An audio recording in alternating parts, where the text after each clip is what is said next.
Trump is not a hippie. And definitely not going to share a roach clip with you, Matt Welch. But he does have goals. Like, he's not dumb. And in the same way, he set up the Democrats to boo the little boy with cancer at the State of the Union, right? Like, he's got these to boo no murders in D.C., right? Like, he's very good at finding these causes that make the Democrats look terrible and dumb. And I do think the flag burning in a way is one. Not only might they burn the flag in response to it, which is a fine thing to do. I'm totally against it, but it's absolutely constitutional and should not be, no one should mess with it. I'm sorry, but it's one of the things that makes America great is that you can do that here without getting arrested. Not that I would, not that I want to see it. In any event, I think that he's trying to call attention to, not necessarily that they're now going to burn flags, but that's what they do. And that they're now going to defend it in a way that's going to be like, yeah, I'm going to burn it and fuck America and this, that. And like, it calls attention to something bad about them that irritates the vast majority of Americans and puts them in the awkward spot of having to be like, are pedophiles so bad? You know, like over and over, he puts them in this terrible place and they take the bait, Kmele. It's been almost a decade of Donald Trump being at the center of American politics. And it is the case that Democrats continue to fall for exactly the same ploy with respect to what you just described. Donald Trump does things. They are framed in a particular way that to the extent you're actually disagreeing with him, you do seem a little bit like a lunatic. Like you're opposed to federal dollars for policing. You're opposed to trying to do something to kind of promote American pride. It's possible that you could talk about things in a more sophisticated way, my friends on the political left, that you could say, for example, that, well, policing is, of course we want more police. We need more police on the streets. We need policing to be well funded, but also a national level solution to this problem probably won't work. Like, we should maybe think about some of the more practical things that we could do. Closure rates, clearance rates for cases in Chicago have always been historically low. And it's one of the things that is a commonality across the most crime-impacted regions of this country, police departments that just don't work well. It's not just that they're underfunded in many instances. It's not just that they don't have enough police officers. The police officers who are there aren't necessarily doing a great job. Like, you actually need better engagement with the local community in order to work on that. You need better staffing in those departments with respect to the leadership. And you also need political officials who are interested in doing more than just making these kind of preposterous statements about national politics and posturing with respect to Donald Trump. If you are the political leadership of St. Louis, you should not give two shits what's happening in Washington, D.C. It has absolutely no impact on the quality of the lives of the people in your community. The stuff that matters to them is closer to the ground, and that's what you should be talking about. And you can defend those reasonable policies and talk about policies in a substantive way without getting completely captured by the national political hysteria. And yes, I think Matt is right. Like, our desire to perhaps foment this kind of contempt of the other, which is great for politicians, but is oftentimes really, really bad for the citizens who they're supposed to be serving. Okay, so what Kmele is calling for is a more sophisticated, substantive messaging coming from our Democrat politicians, all politicians, that is not necessarily about personal destruction or insults of the other side. You should have a little chat with Tim Walz. Here's SOT 3. Oh, no. Oh, my God.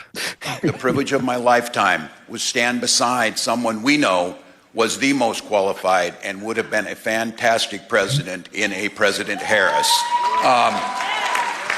And look, we wouldn't wake up every day to a bunch of shit on TV and a bunch of nonsense. We would wake up to an adult with compassion and dignity and vision and leadership doing the work, not a man-child crying about whatever's wrong with him. May his fat ankles find something today. Petty as hell. I mean, what does it mean? What? Wait, what? I want Gavin Newsom and Tim Walz to start writing checks to Donald Trump for stealing bits that he being so much shit and fat ankles. Do you think 20 years ago, Tim Walz would have been talking about his fat ankles? But he didn't even stick the landing. No, of course his fat ankles find something today. I don't know what that Trump means. Petty. is funny. It doesn't matter what you think. You have of to work to politics. understand it. Is it a good burn? It was a terrible burn. Also, I don't know how big that audience was, but it's pretty tepid applause for the most qualified woman in the history of the Republic, Kamala Harris. It's like, I guess. I mean, is he kidding me? Qualified person. Ankles joke, which is not going to land either. But it's an amazing thing to watch people like this and watch Democrats who are desperately trying to be Donald Trump cover bands. I used to mention this all the time about Republicans all of a sudden doing their impressions of Donald Trump and being really bad at it. And I'd see it on Fox and I'd see it all over the place and just be like, oh, come on, guys. He's singular in that sense. Don't try to be it. But to the point of, patriotism, which ties into this because they have no idea what to do now, Democrats, particularly because, and the patriotism thing, in America, it used to be the flag waving was both sides of the aisle. They don't feel that they can say anything generous about the police or about America. And you look at those numbers, Megyn, which you cited, the Gallup poll, which was, I think, in June, which didn't surprise me in any way. And the reason is because I am the generation that grew up in this time in which everything, what is the land acknowledgement other than to say we live in a kind of a crappy country that did something crappy to become what it is today.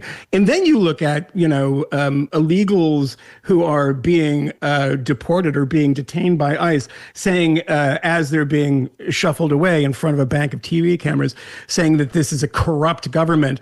But yes, you want to stay here, don't you? Isn't that the entire point? You want See to how you do in El Salvador. Not going to, or Uganda. I mean, you want to say there is a reason that people wash up onto the shores of the United States and not the other way around. People aren't washing up on the shores of Cuba or Venezuela. The Venezuelans are coming here. The Cubans are coming here. But we can't accept that. And we're so far down that road that I think we had a bit of an argument about this on the 5th, about the Smithsonian stuff, but it is so ingrained in us now that if we see something positive or some positive spin on the U.S. in a museum or something, we kind of bristle like, oh, it seems out of place. Like that seems a bit weird, particularly when you realize that the 1619 Project wins every award, that the biggest movie of the 90s was JFK, which, by the way, is an extended attack on this country and saying it's so bad that we even killed our best president. I mean, it is just in the groundwater of everything we do. Howard Zinn books are always on high school curricula. It's the most popular history book, and it's absolute horseshit. And I've written about this a million times. It's just bad history, but it's the right history because it's directionally the right history.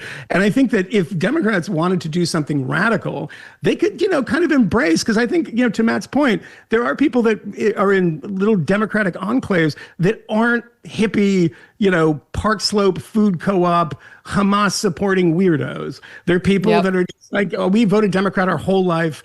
And, we kind of like this country and it's pretty great. And we don't want to see it go down the tubes. But they're now is political. A lot of those people are not political people. They may vote Democrat, but they're not political. Just a small observation. I was watching Good Will Hunting recently. We actually watched it with our kids. And I noticed, how the Matt Damon character is this savant who's working as a janitor on his work release from his many criminal problems, but he's smarter than everybody at MIT. And he kind of goes off on Robin Williams, the therapist, in one scene about you read all these books, you read all the wrong books. And he says, why don't you try reading a real book like Howard Zinn? And he starts talking about his history books. I'm like, I never even really caught it when I was younger because I wasn't raised like that and I wasn't thinking about those things. But it's amazing how many institutions the left has captured, how many of their references dominate the day. That's the definitive book that you should read if you want to know about America.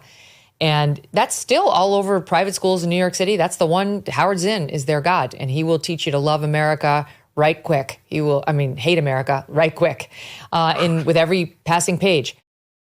What will the effect of the sparring between President Trump and the Federal Reserve be? Can the Fed take the right action at the right time? Or are we going to be looking at a potential economic slowdown? And what does this mean for your savings? Consider diversifying with gold through Birch Gold Group. For decades, gold has been viewed as a safe haven in times of economic stagnation, global uncertainty, and high inflation. And Birch Gold makes it incredibly easy for you to diversify some of your savings into gold. If you have an IRA or an old 401k, you can convert that into a tax-sheltered IRA in physical gold. or just buy some gold to keep in your safe. First, get educated. Birch Gold will send you a free info kit on gold.